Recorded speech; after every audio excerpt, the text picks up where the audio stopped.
But I tell you, I can't help but think, I know it's a lot more complicated when we go into Gaza and we go into Palestine and we go into Israel. It's a lot more convoluted, right? But if you're going to do this to South Africa, is it wrong for me to think that I would sort of want you to do the same thing when you bring in Netanyahu? I mean, Yeah, it's yeah. getting pretty Let's look crazy at over that. there. It is. It is. And to be fair, obviously it is. No, nobody's doubting that. And look, if a real genocide was actually taking place in Israel, I would be the first to call it out. Okay. If there was a genocide, it wouldn't take much for Israel to actually commit genocide. I mean, there's been a genocide happening over there for almost a year and a half, 2 years now, right? Why is it that the population is still the same number? Okay, why is it that Israel drops leaflets, over an area and lets them know it's time for the regular citizens who are not armed to move and to get out of the way? That it's now being declared a battle zone. You have 12 hours to leave. Why does Israel do that if they're committing genocide? Can anybody answer that? Why would that happen? I don't think I the have question is they're not committing genocide. They're just like, I mean, I just feel like they're going absolutely insane, balls of steel, murdering and killing innocent civilians without any differentiators of targeting Hamas and targeting actual terrorists. It seems like they're bloodthirsty pigs, is what it seems like to me. Well, okay. So number one, here's the problem. Here's the problem with Gaza is that Hamas wears no uniform. Sure, they may have a uniform when they're, releasing hostages and they dress up in uniforms, but that's not all Hamas. Hamas wears civilian clothes all the time. They are killing Gazans who are running around with rocket launchers. They have civilian clothes. Okay. Hamas hides behind hospitals and schools so that they can get the sympathy vote. They do that on purpose. This is not new. Okay. Share my X for me. I want to play something because we're going to talk a little bit about it. Okay. This is a clip from everybody. Well, I don't know if everybody knows him, but this is Theo Vaughan. Everybody loves Raymond. Yep. Famous podcaster. Interviewed Donald Trump during the candidacy.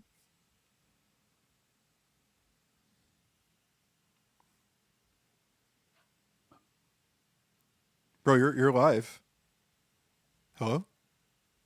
Oh, yep. Sorry. Okay. How about this? And Theo Vaughan. Okay, great. there's just there's a conflict that's been happening in the Middle East. People know about it, between Israel and Palestine and some of the areas over there, the Gaza area they talk about. And I just think it feels to me, I don't know if it feels to me like it's a genocide that's happening. Wow. Okay, here we go. Right. Theo Vaughan, the Middle East expert, right? The historical, geographical expert, Theo Vaughan, it says he is now telling his feelings and said he believes that there is a genocide. And he basically, without having to play the entire 3.5 minutes, basically, tells everybody, his viewers, that he feels he has to say something. Not that he's anybody special. He does say that. And so he's a little humble about it. But he says, look, I have to say something. I have to, I just feel like if I don't, then, there's some type of a guilt that he has. Okay. But however, isn't it interesting, Theo Vaughan, that recently, on May 15th, he visited Qatar, who funds Hamas, right? And this is what we were talked about last week about Donald Trump making a deal with Qatar, receiving the plane from Qatar. We're not happy about that, right? We were actually criticizing Donald Trump about that. We don't agree that he should be doing that. We don't want him to do that. I don't want him flying a plane from Qatarians or Qatarites. But look at this, Theo Vaughan, hanging out in Qatar. I wonder where he got that ideology from, saying that you're not an expert about Middle East stuff. Oh, okay. Well, he's being influenced by something. What do you mean? He went on the trip to Qatar, invited by Trump administration, and I don't know if you saw the comedies. He was hilarious as usual. I love Theo Vaughan. Yeah. Don't talk crap about Theo, man. He's so raw. Oh, I'm talking crap about Theo Vaughan. You are right. I'm sure you're right because we are uneducated, and perhaps we are uneducated, and perhaps you're more educated than us, But yeah, I also think that you might be giving these Jewish monsters that more benefit of the doubt than they deserve, because yes, the history of Hamas hiding behind schools and using these people as human like shields is true, but I don't think there's like this blanket answer is why Israel is allowed to do what they do. We're now 2 years and hundreds of thousands of dead bodies past October 7th. Okay, I don't know. Hundreds of thousands. I'm just making up numbers over here. Hey, let me just address this. Okay, yeah. Just like Hamas does. Look at this real quick. Just real quick. She's saying, what is she saying? She's saying, this is absolutely no. She's saying, why are they not being given asylum in America? Just so you understand what that means. Whatever it is, I don't know. Just so you understand what that means. Anybody can apply for asylum. Okay, it's called come to the United States of America, get a visa, and then come. Why not be given asylum? Are you asking why aren't we sending military airplanes and throwing ropes off the airplanes and let anybody who's down there just wheeling them back up into the plane or something? Is that what you're asking? Because the asylum process is that you come here and then you ask for asylum. Anybody's welcome to do it. We don't have to do any extra maneuvering in order to allow that to happen. And the reason, by the way, and I know that the framing of their question, so the reason they're not being given asylum is the same reason all of their Middle Eastern neighbors never wanted to govern the Gaza Strip. So just think about that for a moment. Yes. Oh, what do you think the numbers are anyways, Alex? If it's not hundreds of thousands, what is it? 25,000, 50,000, 70,000? How do you get any of these numbers? I have no idea. Yeah. Well. Listen. Honestly, I don't know what the number is. Okay, that's why I was asking you. I don't know where you came up with that number. I don't know either. I'm just curious. I'm just making stuff up over here.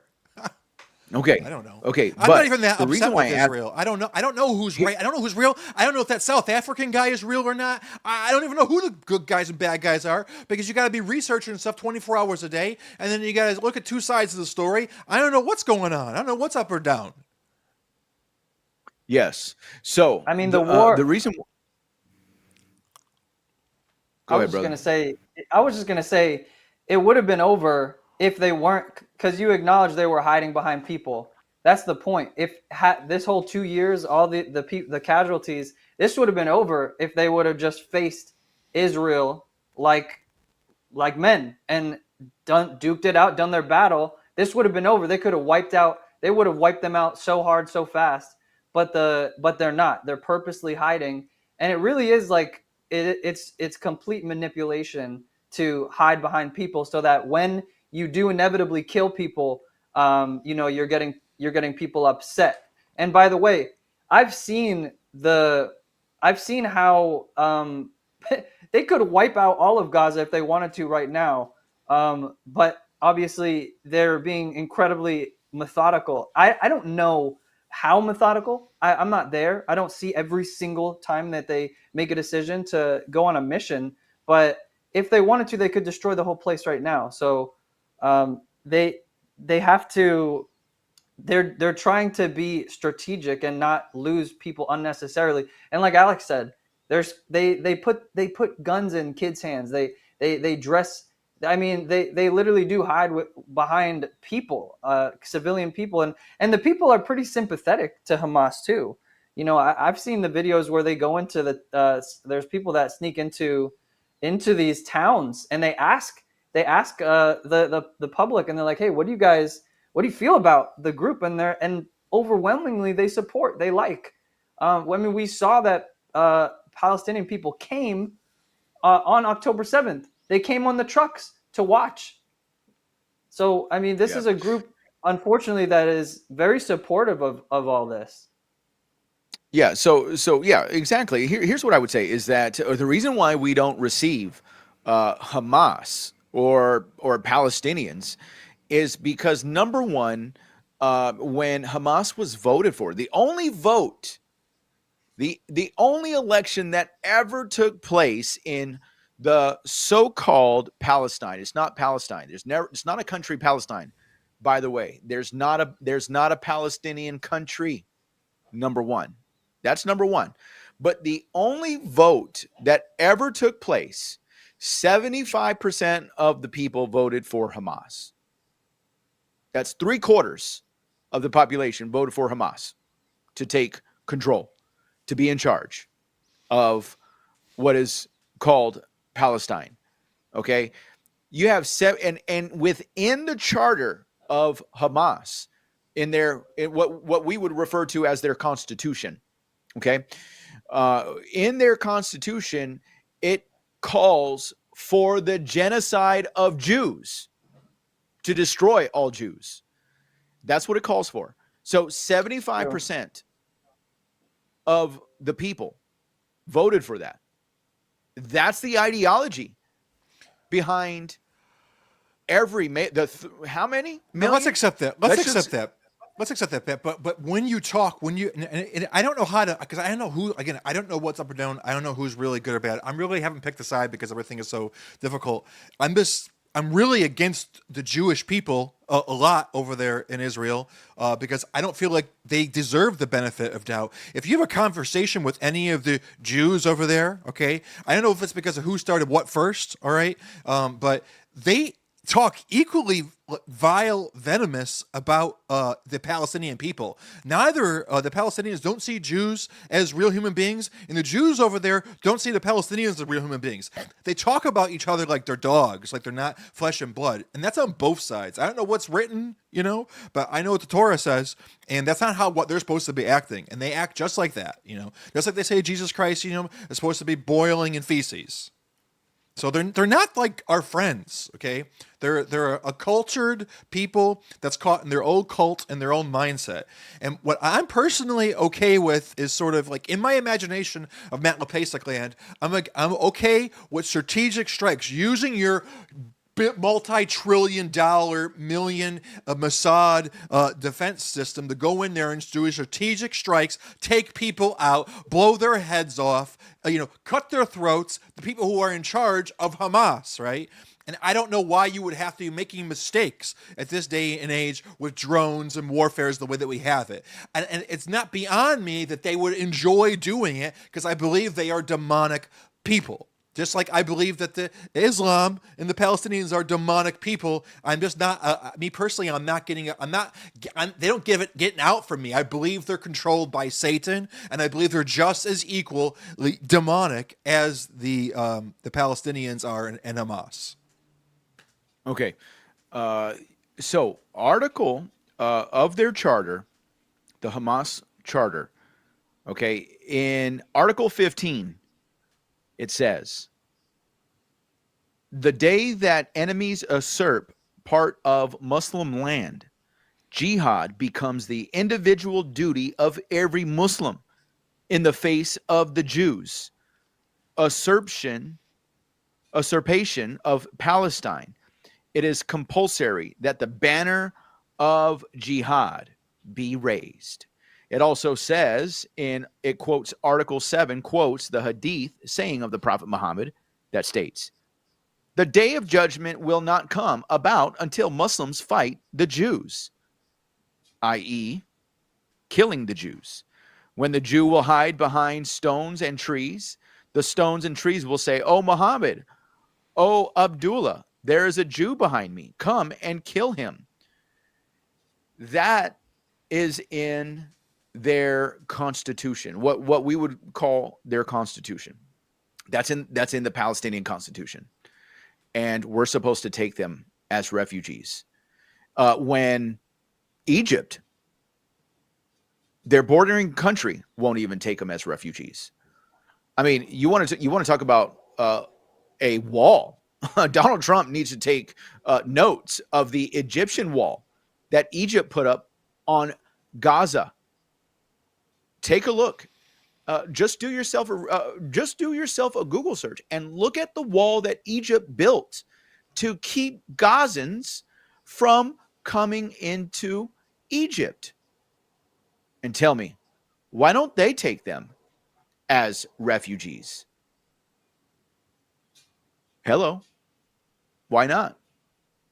Because they I think didn't we want are them. taking them as refugees. We are. I think I think that's not true. I think that we're not. Like I said, we're not like airdropping them. We're like sending missions over there of humanitarian aid and kidnapping and bringing them back here. But if they had the financial resources that came over here, then we will definitely. They can submit an asylum claim, and they probably will receive asylum. Yeah, one thing. Last thing I'll say about this. Okay,